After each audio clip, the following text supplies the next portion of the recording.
Et salut tout le monde, c'est Sneakit pour la Marvel JCE TV. Aujourd'hui, grande est ma déception car Thanos n'est toujours pas là. Et comme je sais que vous êtes triste aussi, je vais vous faire plaisir et me faire plaisir avec une petite tier list des familles, vu que la première a quand même dépoté comme c'est pas permis. Et donc, on m'avait demandé, soumis l'idée, menacé, ça dépend comment vous prenez les choses, pour que j'en fasse d'autres, et dans les formats demandés, il y avait de classer les héros par aspect de prédilection, et de déterminer quels étaient les champions des aspects. Et ben pourquoi pas, on va travailler là-dessus, le concept est intéressant. Notez que le système ici me troll puisqu'il y a évidemment Adam Warlock, Spectrum et même Nebula alors qu'on n'a même pas vu son pack complet. Donc je ne tiendrai pas compte de ces trois nouvelles bestioles, même si j'avoue j'attends beaucoup d'Adam Warlock et de Spectrum. Ok, alors on est parti. Et on va les faire dans l'ordre simplement. She-Hulk. Alors She-Hulk, ça dépend un peu comment on l'envisage. En justice, elle est pas mal, parce que ça va compenser évidemment son 1 de contre. Mais ici, on est là pour aller chercher le top du top, et franchement, c'est l'agression. 3 de base d'attaque, les 1-2 punch, c'est comment gauche-droite, qui lui permettent d'aller mettre, pour vraiment pas cher, une grosse quantité de dégâts, et la frappe gamma qu'on ne présente plus. C'est clairement un héros qui est là pour botter les culs dans la joie et la bonne humeur. Alors, Iron Man, lui, on est plutôt sur de la polyvalence. Alors, je pourrais déjà le déposer là parce que ça va m'embêter. Lui, il aime les techs. Et au début des techs, il n'y en avait pas plein. Et maintenant, c'est le problème. En protection, il y en a plutôt pas mal.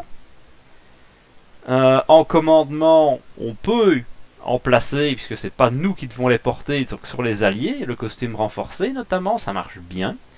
Donc sa stratégie tech marche plutôt pas mal en protection et en commandement.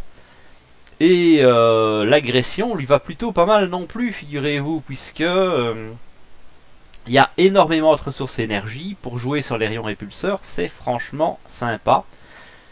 Et pareil en justice, il y a aussi beaucoup, en tout cas à l'époque quand il est sorti, c'était l'aspect de prédilection dans laquelle je le jouais parce que c'est là qu'il y avait le plus de ressources éclairs.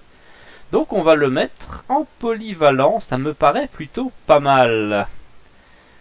Black Panther, bah lui il y a moins de débats, je l'adore en protection pour optimiser sa riposte. Parce que mine de rien, riposte c'est extrêmement fort. Les sbires qui viennent se fracasser sur vous comme des merdes, j'adore ça. Et là, en protection, bah, on peut monter full life à riposte 3.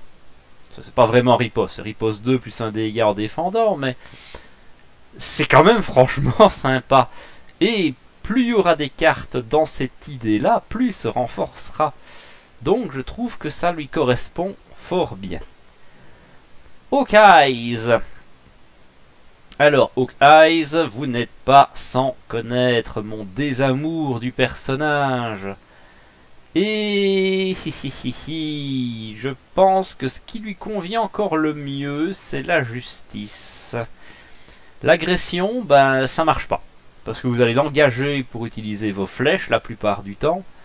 Et engager son arc. Donc même s'il monte à 3 d'attaque, ben non, ça fonctionne pas.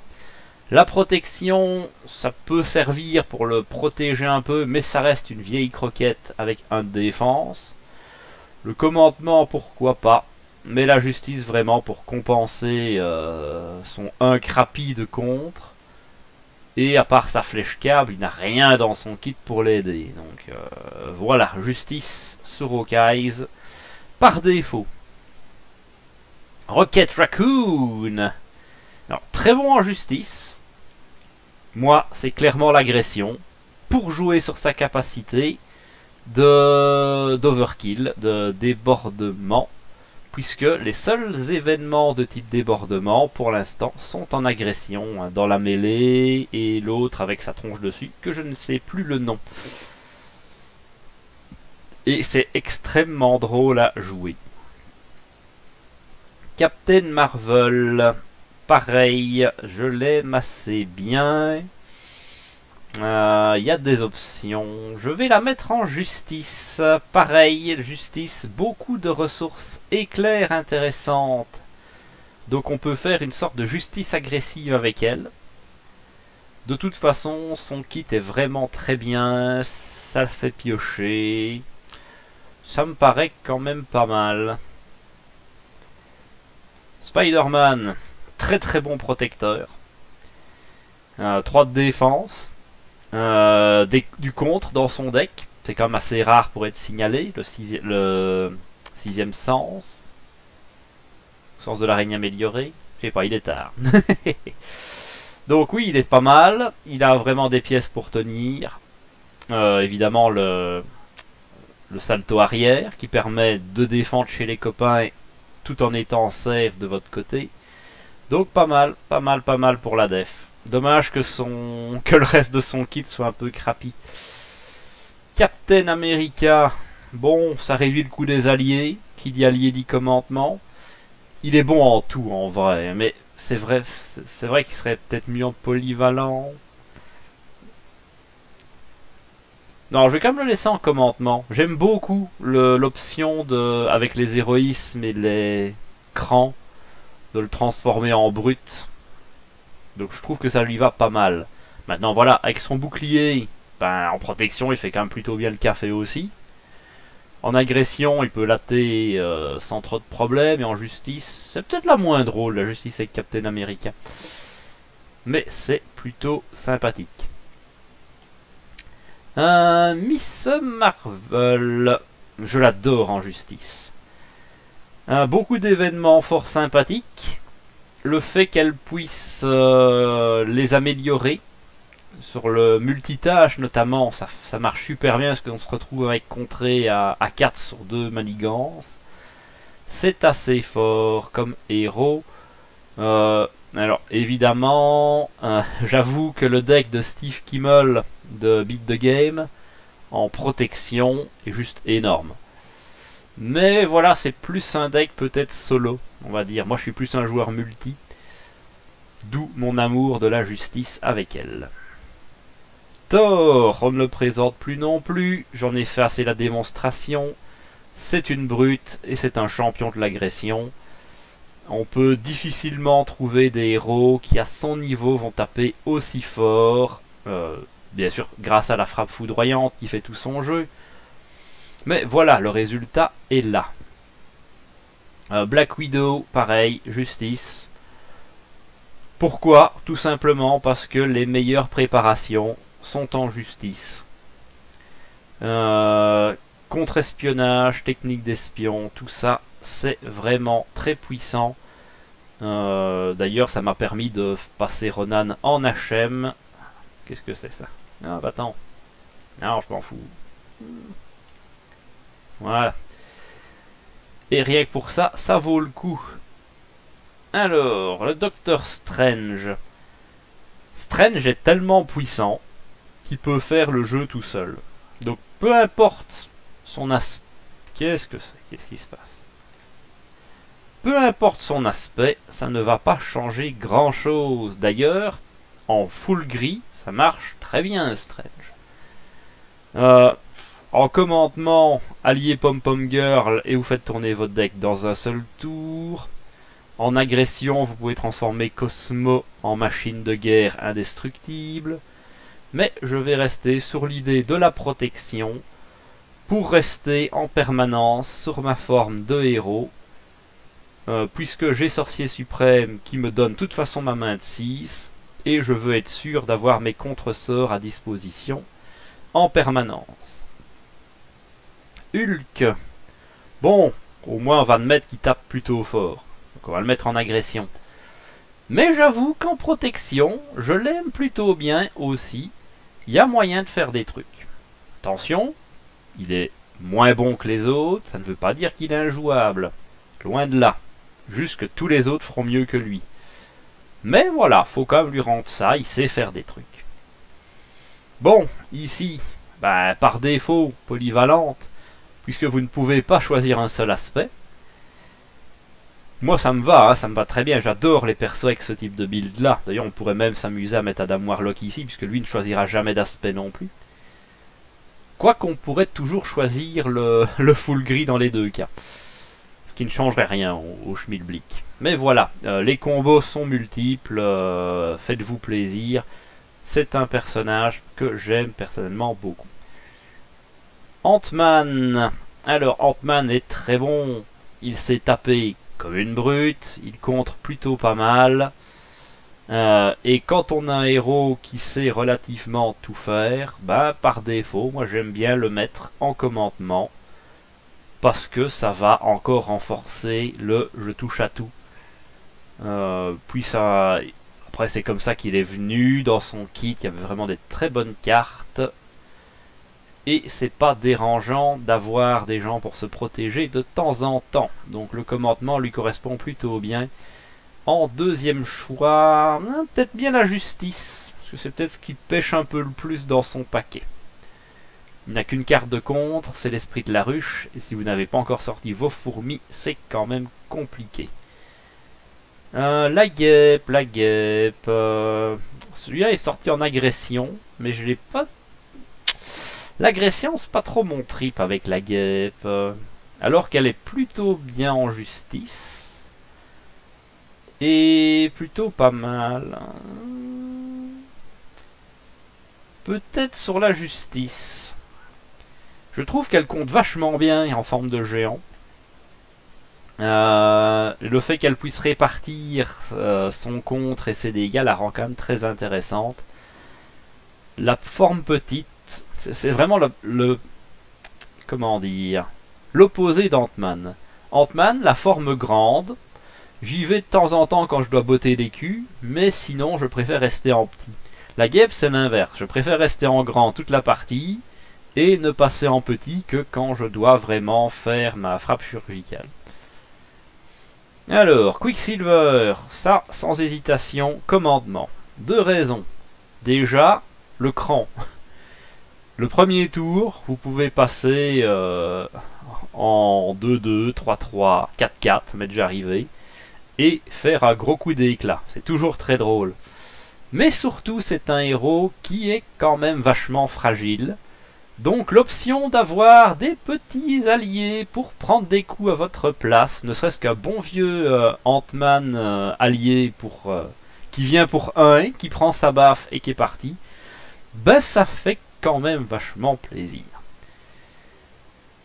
Ensuite, sorcière rouge. Je l'aime bien en justice aussi, la sorcière rouge. Elle est pas mal. Déjà, elle a 2 de volonté, elle peut monter facilement.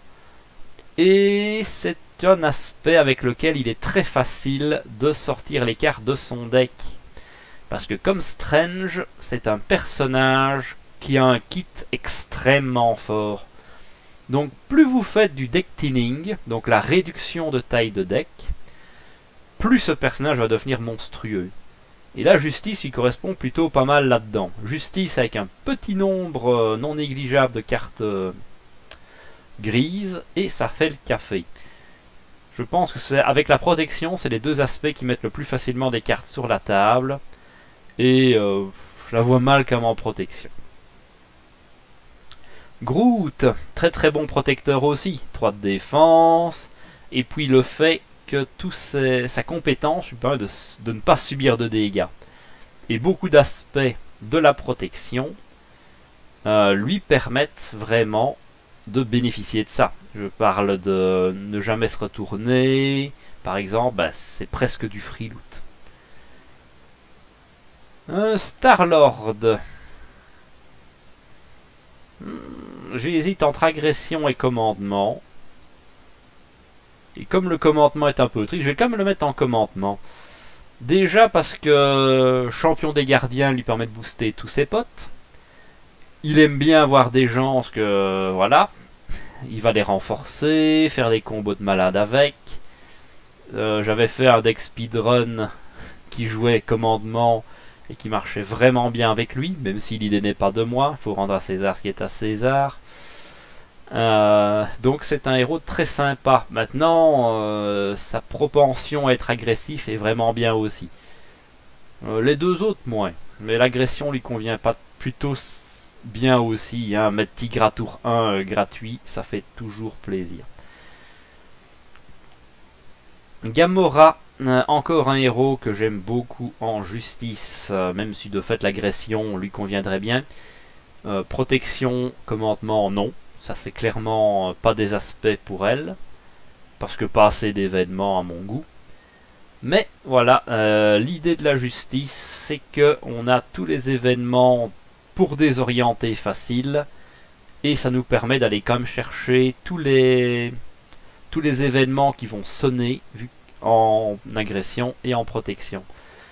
Même si j'avoue que le couper en plein élan pour avoir du soin est plutôt une bonne idée aussi, à laquelle je n'avais pas pensé de prime abord. Donc ça c'est plutôt sympa.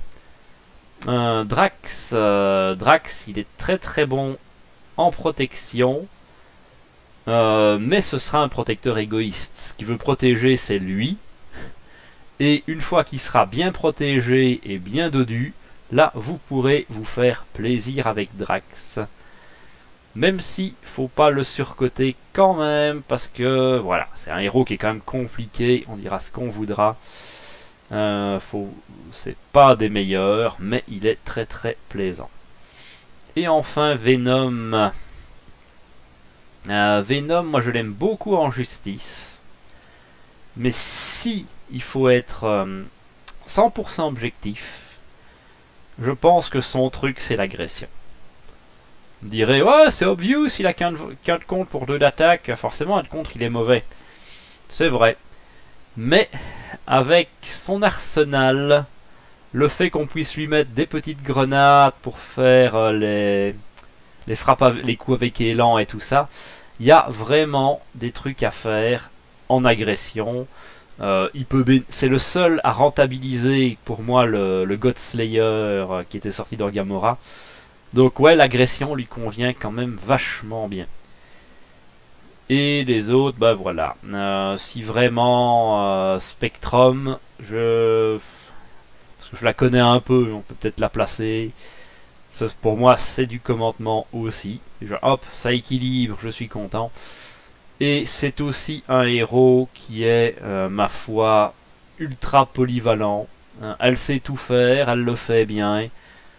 Un peu trop lisse à mon goût. Ça manque de fun, tout ça. Et donc, quand on est lisse et qu'on sait tout faire, bah forcément, le commandement, ça marche bien avec. On y reviendra plus en détail quand on aura enfin la boîte entre les mains. Et maintenant, on va essayer, donc j'ai fait mon classement préliminaire, de déterminer qui sont les boss. Alors, pour le commandement, donc celle-là ne compte pas vraiment,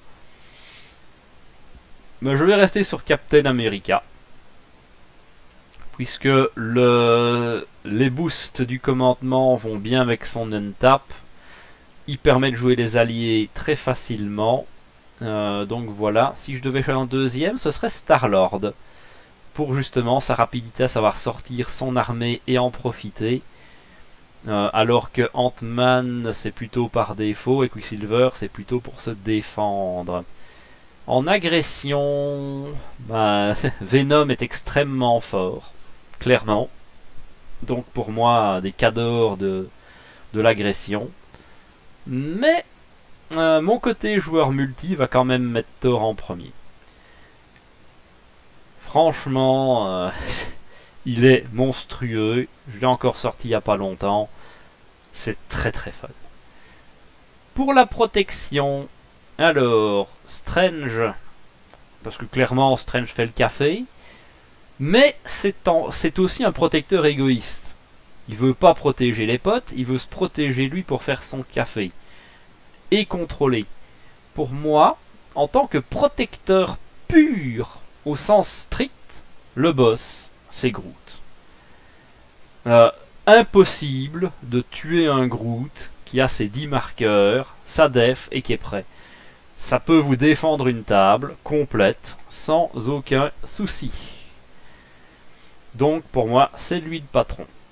La justice. Ah, la justice, il y a quand même des beaux candidats aussi. En termes d'aspect, si vraiment je dois juger l'aspect, Captain Marvel est très forte en elle-même. Elle va pas briller par la justice, elle va briller par son kit. Hawkeye ne va pas briller. Scarlet Witch va faire la même chose. C'est la même chose que Captain Marvel. C'est des héros qui sont puissants en eux-mêmes et où la justice va apporter du soutien. Mais ce n'est pas la justice qui va être au service du deck. Alors que Miss Marvel, bah franchement, je suis désolé, c'est le seul héros qui peut contrer à 10 en un seul tour sans aucun souci.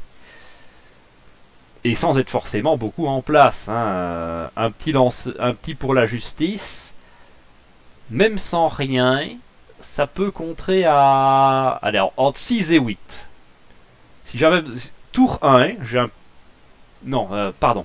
Tour 1, j'ai un faire respecter la loi en main. Sans rien faire, je peux contrer minimum à 6. Enfin, entre 6 et 8. Qui peut faire mieux? Sincèrement. Et en 2, Black Widow. Parce que les meilleures protections sont en justice. Les meilleures compétences, préparations sont en justice. Et que l'agent Coulson est en justice. Parce que Coulson fait les préparations, mais ça marche aussi pour celle de Black Widow. Le combo marche plutôt bien, combo Made in FFG. Et hop, toi casse-toi. En fait, il y a quand même une mention honorable pour Gamora, qui sait quand même encore tout faire. Et niveau polyvalence, ben lui est hors course pour le moment, mais le fait qu'il ne puisse choisir qu'une seule carte à chaque fois. Est-ce qu'on peut vraiment parler de faire des combos? Je m'en pose la question. Donc sans hésitation, le plus polyvalent, c'est Spider-Woman. Les combos sont presque infinis. Que demande le peuple? Donc voilà. Donc à retenir, bah, à chaque fois les deux premiers qui sont vraiment pour moi les héros phares. Des héros que j'adore, ce qui ne veut pas dire que les autres sont moins bons, attention, hein. Il y en a quand même des très très bien à côté. Mais voilà, en tant que représentant de leur archétype, c'est ce que j'estime être le plus goûtu. Jusqu'à ce qu'on trouve évidemment d'autres cartes pour changer la donne. Et bien voilà, petite vidéo sympa, chill, pour vous faire patienter en attendant du lourd, du très très lourd. J'espère que ça vous a plu. N'hésitez pas à laisser des petits commentaires en bas, de donner votre avis. Ça me fait toujours autant plaisir de vous lire, de vous répondre, de discuter avec vous. Si vous êtes d'accord, si vous n'êtes pas d'accord, tant que c'est dans la joie et la bonne humeur, et que vous avez, tant qu'à faire, des arguments construits, c'est toujours plus agréable. Le petit pouce bleu si c'est pas encore fait, l'abonnement, ça fait aussi toujours bien plaisir. Et en attendant une prochaine vidéo, je vous dis à la prochaine!